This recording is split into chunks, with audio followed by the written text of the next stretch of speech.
Deixa eu cumprimentar a doutora Alessandra Neiva Amorim. Ela é da área de contabilidade e é evidente que, numa época dessa, a pessoa preparar sua declaração do imposto de renda, a contabilidade está sempre aí marcando a sua presença, ajudando, tirando dúvidas e, de certa forma, dando tranquilidade, portanto, aí ao contribuinte, porque o maior temor é justamente ser mordido pelo leão. Assim, mordido no sentido de ver a sua declaração de rendimentos, ela cair na malha fina e a pessoa sem saber, mas por que eu caí? É onde entra, portanto, aí o pessoal da contabilidade faz aquele estudo e verifica realmente onde é que houve o equívoco. Não é isso mesmo, doutora Alessandra? Também seja muito bem-vinda. Muito obrigado por aceitar o nosso convite. Muito boa tarde para a senhora. Obrigada. Eu que agradeço o convite. E é isso mesmo. O pessoal morre de medo da leão, mas não é tão medroso assim, não. Dá para a gente amenizar a situação, né? Doutora Alessandra, claro que quando a gente fala, portanto, nessa questão do imposto de renda, muita gente fica naquela dúvida, eu tenho que declarar, ou seja, hoje é muito claro, quem trabalha tem que declarar imposto de renda, mas quem trabalha tem que estar numa margem de ganhos para poder, então, prestar contas ao leão. Quer dizer, porque tem muita gente que às vezes, eu não prestei a minha declaração, mas eu nem trabalho, eu tenho que prestar realmente essa declaração. Ou seja, nós temos mais de 210 milhões de habitantes e temos aí 44 milhões, portanto, de declarações que a Receita, portanto, está esperando. Então temos aí quase 160 milhões ou um pouco mais de contribuintes que, de alguma forma, não prestam, portanto, aí declarações ao leão.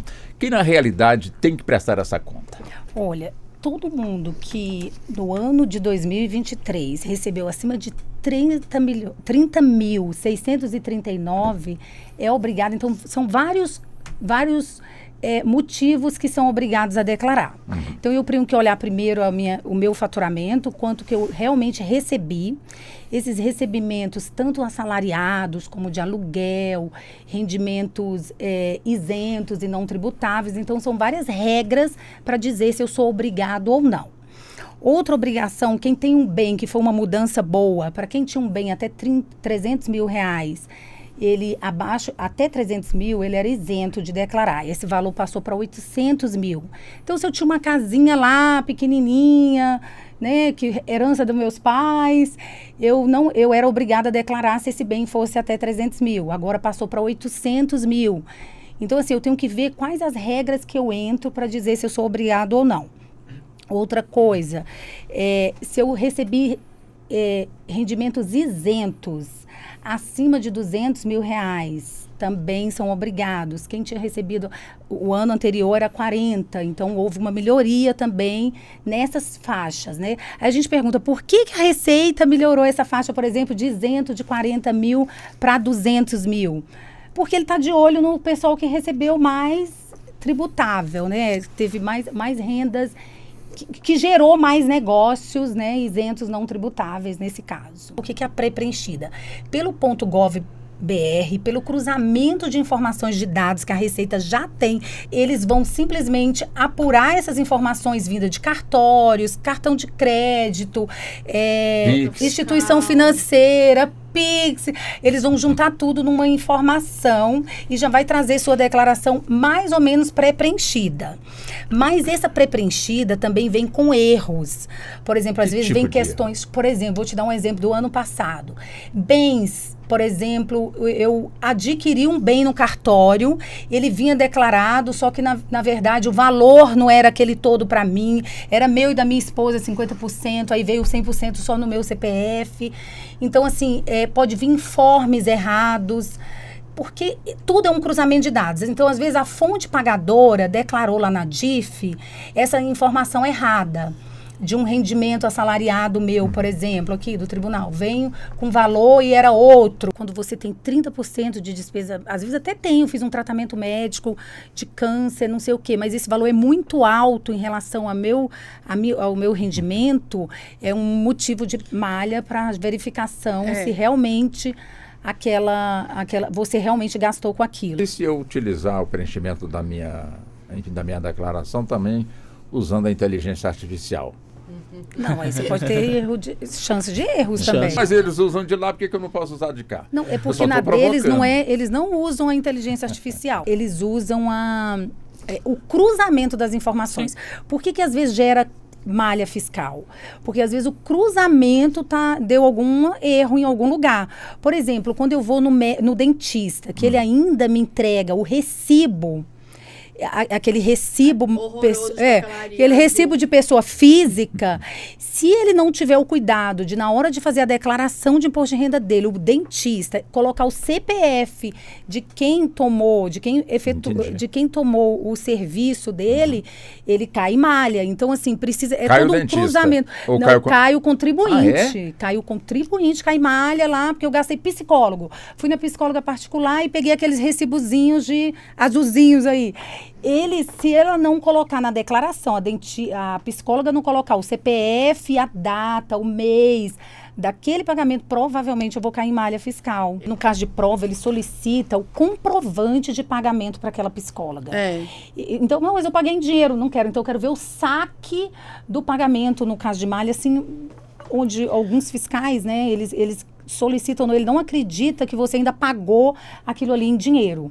Ele quer o rastreamento daquele pagamento. Tem muita gente que é leiga nessa questão do imposto de renda, tanto que existem instituições que ajudam as pessoas, a própria Receita também tem ali o seu setor para tirar dúvidas e ajudar, como também temos aí os próprios profissionais na contabilidade, que de alguma forma também prestam, portanto, esse tipo de ajuda. Ou seja, tem gente que até hoje pensa, bom, eu gasto X com medicamentos na farmácia, deixa eu guardar aqui as notas fiscais, porque a hora que chegar o momento de prestar contas ao leão, eu vou utilizar essas notas aqui, somar e vou deduzir aqui do meu imposto de renda. Como também tem gente que nessa questão, portanto, da saúde age, portanto, dessa forma, como também em outras questões, né? Termina, portanto, achando que tem direito, portanto, aí, a deduzir. Quer dizer, essa questão da dedução do imposto de renda, tem regra, tem limite, é bem claro para as pessoas, de certa forma, não se iludirem ou então preencherem de forma equivocada a sua declaração? A gente pega muito erro nisso, assim, até a gente utilizando a academia como dedução do imposto de renda. Não. Na verdade, o que se deduz do imposto de renda somente a parte de educação, saúde... Sem limite? A educação, 3.500, você pode gastar 20 mil, 3 mil às vezes é a mensalidade de uma escola. A mensalidade, isso, mas só deduz um pedaço, não deduz todo. O filho, por exemplo, só deduz 2.500, né? Eu acho que está na tabela que eu posso. Só 2.200, bem pouquinho, só deduz, cada filho, você só pode deduzir, cada dependente, 2.200 e pouco. Isso já está no programa, é fácil, sim, porque ele não erra por conta disso. Perfeito. Eu tenho que ter muito cuidado também em relação a essa evolução, porque o que eu ganhei é a origem do meu rendimento, depois dos meus gastos, que aí eu tenho 4 filhos, aí eu tenho uma despesa de escola, tenho despesa de plano de saúde, e ainda adquiri outros bens. E aí não está compatível, porque eu não coloquei as dívidas, porque eu não estou... Então, assim, por isso da importância que se há uma evolução patrimonial de um ano para o outro, e a Receita hoje se preocupa muito com a evolução patrimonial do contribuinte. O que é uma evolução patrimonial? Ou seja, eu a cada momento ficar mais rico, compro uma casa, tipo compro duas, isso. Compro 3, seria isso? Ano passado, a minha evolução patrimonial era uma casa, um apartamento, não sei o quê, 1 bilhão. Ou 500 mil, que seja. Esse ano eu vou e adquiro uma fazenda, não sei, e foi para 1 milhão. Como que eu justifico essa evolução de 500 para 1 milhão? Justificar de onde veio o dinheiro. De onde veio o dinheiro? Está compatível com o que eu recebi? Isso muito nas declarações também. Os empresários têm que ter muito cuidado, que às vezes não faz uma contabilidade bem feita, onde dá para ele pegar distribuição de lucros isentos não tributáveis. Às vezes eu recebi até de uma herança esse imóvel, esse bem, e não declarei, às vezes de uma separação, de um divórcio. Então, assim, precisa ficar muito claro para a Receita o motivo dessa evolução. Isso é um motivo de malha fina. Por que tem gente que acha, eu já paguei na fonte e agora eu estou tendo que pagar imposto de renda? Tem gente que chega assim, eu quero receber, eu quero receber 10 mil, eu quero receber restituição. Por que a Receita não me devolve? Gente, não é para a Receita te devolver restituição, não. Eu costumo falar, não é porque ela é boazinha que ela está te devolvendo, não. É porque eu fiz fiz o ajuste das contas. Eu até tive um episódio muito engraçado ano passado, foi o primeiro ano da minha filha declarando imposto de renda. E ela, mãe, eu não tô aceitando. Eu paguei direitinho todo mês, veio retido no meu salário, a alíquota correta, e agora eu tô tendo que pagar, tá errado, eu tenho que pagar R$300, eu não aceito isso. Aí eu vou colocar a primeira pergunta que você fez, por que que dá a pagar, mesmo eu tendo retido? Porque a tabela muda. Ao longo do ano? Não, porque eu pago pelo percentual, né? Eu vou pagando ali no mês sobre R$5.000, né? Ou R$2.000. Eu estou pagando ali o imposto de renda sobre aquele percentual. Quando eu somo, a alíquota muda. No passado, quando não existia a obrigatoriedade de colocar o CPF, ocorria muito, por exemplo, no divórcio. O pai colocava o filho como dependente, a esposa também colocava o filho como dependente. Então, a Receita perdia com isso, porque ele ganhou ali os R$2.200 de benefício de redução do filho. Então, e existia casos assim também, de que quando não havia o cruzamento do CPF, existia uma certa confusão, às vezes até do contribuinte inocentemente, às vezes nem por maldade, às vezes por falta de conhecimento e esclarecimento do contribuinte, ele declarava, por exemplo, o filho como dependente e como alimentado, como pensionista, quando ele recebia pensão. Então, ele errava no preenchimento ali daquela declaração, caía muito em malha por conta disso. E hoje, com a obrigatoriedade do CPF, melhorou muito isso para a Receita Federal, porque até automaticamente, às vezes, até acontece de casos de casais separados. A gente está fazendo a declaração e coloca um filho, aí fala assim, já foi entregue sobre esse CPF. Aí peraí, fui entregar e liga pro marido. E liga, não, ó, seu marido já utilizou seu filho lá na declaração dele. Então, assim, até legal essa consultoria antes, porque a gente analisa estratégicas, né? Por exemplo, vamos fazer a declaração do conjunto, do casal. Vamos fazer a declaração separada. Qual a melhor forma de declarar? E cada ano é uma estratégia diferente que a gente tem que usar, pensando na economia tributária para o contribuinte. Tem muito caso dos idosos confundirem, Walter. Eles confundem assim, eu sou isento de imposto de renda. Isento de imposto de renda é uma coisa. A obrigatoriedade de entregar o imposto de renda é outra. Justamente. Eu tive no início do ano, por exemplo, um senhor com Alzheimer, né, que me procurou, que o CPF dele foi cancelado, suspenso. E ele parou de receber o rendimento dele de aposentadoria. Ele foi lá doidinho. Fui lá ver, ele estava sem fazer declaração de imposto de renda. E prova de vida ele tinha feito? Tinha feito prova de vida, tinha feito tudo, mas ele achou que ele não era obrigado mais. Tem muita gente que acha que depois de 70 envelheci, não preciso mais fazer imposto de renda, porque agora está tudo como isento, porque tem doenças pré-resistentes, doenças, como é que você colocou? Porque eu chamo de doenças graves. Doenças prescritas em lei. Prescritas em leis. Obrigada, doutora Thaís, eu sempre falo doenças graves. Então, doenças prescritas em leis, então ele achava que ele não precisava mais. Eu mesmo tinha feito o processo para ele de isenção desse imposto, né? Ele até um funcionário da Nova Cap e tal, entrei com o processo todinho para ele recebeu, ele achou que não tinha que fazer mais. E aí ele teve o CPF suspenso. Então fica em dúvida os idosos. Um salário mínimo que é isento acima de 65 anos de idade. O resto da renda dele toda é tributável. Tá. Mas hoje em dia a gente faz, 3 dias depois você já consegue ver se a pessoa caiu na malha. Sim, sério? Sério, é bem rápido. A gente consegue acompanhar muito rápido, na maioria das vezes, porque é um erro, já avisa ali o problema que foi e você já corrige. Alguns casos você já corrige ali, outros você tem que esperar terminar o exercício para corrigir. Ele fica, Alessandra, eu falo, olha, eu posso antecipar a sua malha, mas eu só consigo antecipar o ano que vem. Porque antigamente a gente conseguia antecipar até para idoso, tal, algum problema que cai lá, problema de informe, tem muito erro, por exemplo, ele já está por doenças prescritas em lei, doenças previstas em lei, e ele já está ali, e às vezes o órgão que declara o informe dele, declara ainda no tributável. Aí ele cai em malha, ele é um idoso de 70, 80 anos, fica agoniado, nervoso. Eu não consigo antecipar, mas eu já consigo ver ali. Eu fiz a declaração dele, eu já consigo saber se ele está em malha. Hoje, você faz qualquer movimentação alta no banco, o gerente do banco te liga. Para justificar, O que é que entrou na sua conta? Eu vendi uma kit, tá? Ele quer saber para ele informar para o COAF que houve uma transação financeira. E às vezes até tem pessoas que são expulsas do banco.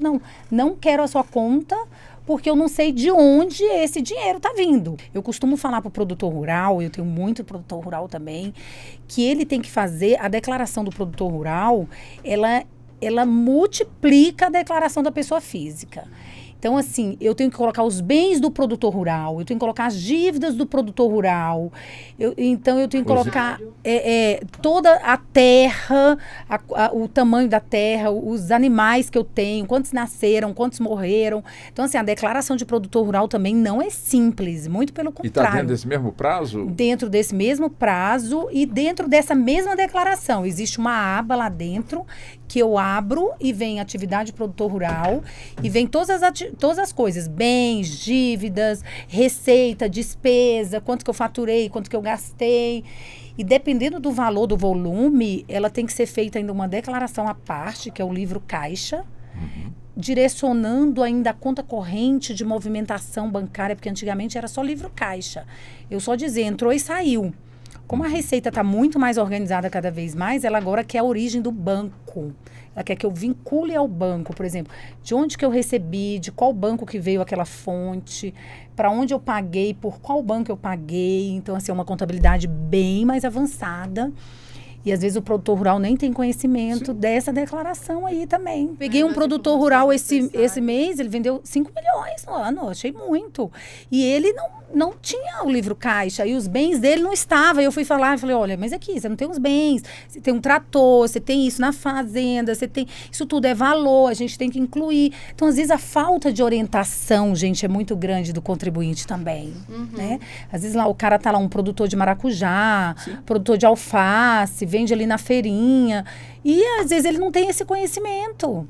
E tá vendendo, passando Pix. Porque muitas vezes é difícil para a pessoa, tipo o MEI, fez várias vendinhas, vários negocinhos ali, e é uma oportunidade que ele tá tendo ali. Poxa, agora eu consegui um carro, né, de 30 mil. Minha oportunidade. E depois ele vai vender esse carro, 30, adquirir mais um de 50. Então, quando eu faço essa declaração, eu vou dando origem à evolução que a gente falou mais cedo ali do patrimônio.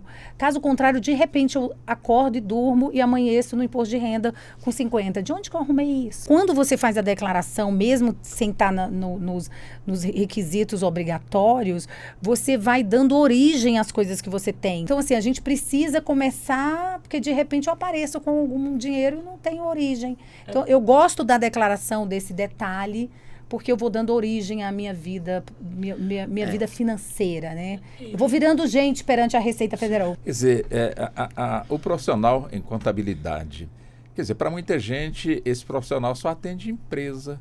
Quer dizer, a pessoa física, ela também, de alguma forma, ela pode estar também obtendo os serviços desse profissional, dessa profissional? Sim, a gente tem muitos clientes que só são clientes de imposto de renda.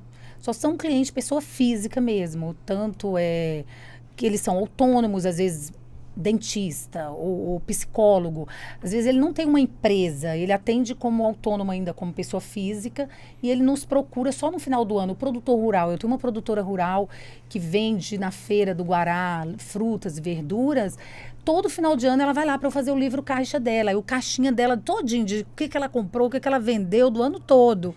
Então, assim, a gente tem essa obrigatória, a gente atende com o maior prazer, né, todos esses clientes, porque essa orientação é fundamental até para a gente projetar o que ela quer para o ano seguinte. Aí você tem que casar as informações. Às vezes o empresário não tem esse cuidado. Ele ganha um salário mínimo como Prolabore, e tá ganhando e tá comprando patrimônio, tá fazendo as coisas. Peraí, você precisa ter justificativa através da distribuição de lucro, de isento não tributável, para a gente justificar, então, uma contabilidade bem feita, bem acompanhada, com origem bancária, onde a gente acompanha realmente o seu faturamento, a sua despesa, a sua receita, e o resto é lucro. Né? E aí esse lucro vem para o sócio isento não tributável sem ele pagar nenhum imposto por isso. Mas eu declaro para que eu dê origem. Eu quero colocar, né, que para os contribuintes que nos ouvem aqui, né, principalmente, que eles planejam, realmente é uma coisa tensa, tem gente que passa mal com imposto de renda. que é um desagrado, né? É uma coisa assim. Mas que se eu for um pouquinho mais organizado, se eu me planejar, fazer isso anualmente, né? Geralmente eu oriento uma pastinha com tudo que aconteceu no ano, porque às vezes você lembrar o que aconteceu em janeiro do ano passado até hoje, quantos médicos eu fui, esses recibos todos, essa documentação toda, às vezes até uma transferência patrimonial, alguma coisa que eu até esqueço, né? Mente humana. Compra uma pastinha, vai colocando tudo ali e na época do imposto de renda você vai poder estar organizado e planejar estrategicamente cada ano da sua vida financeira. Isso ajuda muito até projetar o que eu quero para 2025, como que eu vou trabalhar 2024. Então, assim, alguns planejamentos que a gente faz em relação à nossa declaração de imposto de renda. Nesse período de entrega de imposto de renda, é como se fosse assim um período de descanso para os contadores? Nada. Assim, olha, eu amo o que faço. Assim, é uma área assim, às vezes eu chego assim 10 da noite, a minha filha fala: "Mãe, até agora". Eu falo: "Gente, eu gosto de ir no sábado, então eu agendo os clientes, eu gosto de atender". Né? Geralmente a gente atende uma equipe. Então, assim, é prazeroso. Para quem gosta, para quem ama o que faz, isso não é peso. É prazer. Então, assim, é um tempo corrido, mas a Receita tem diluído esse prazo, né? Porque antigamente era até abril, eram só 2 meses. Agora, desde a pandemia, estão sendo 3 meses. Então, assim, tem ajudado muito esse prazo, mas também tem os acomodados, né? Que demoram mais ainda. Eu imaginava que isso já tivesse acabado, deixar para a última hora. Mas a gente faz todo um planejamento de cobrança, de ligações, para chegar na época estar mais pronto possível. Doutora Alessandra Neiva Amorim, foi um prazer recebê-la aqui nos nossos estúdios. Muito obrigado pela gentileza, pela atenção e até uma próxima oportunidade. Tá bom, fiquei muito agradecida pelo convite.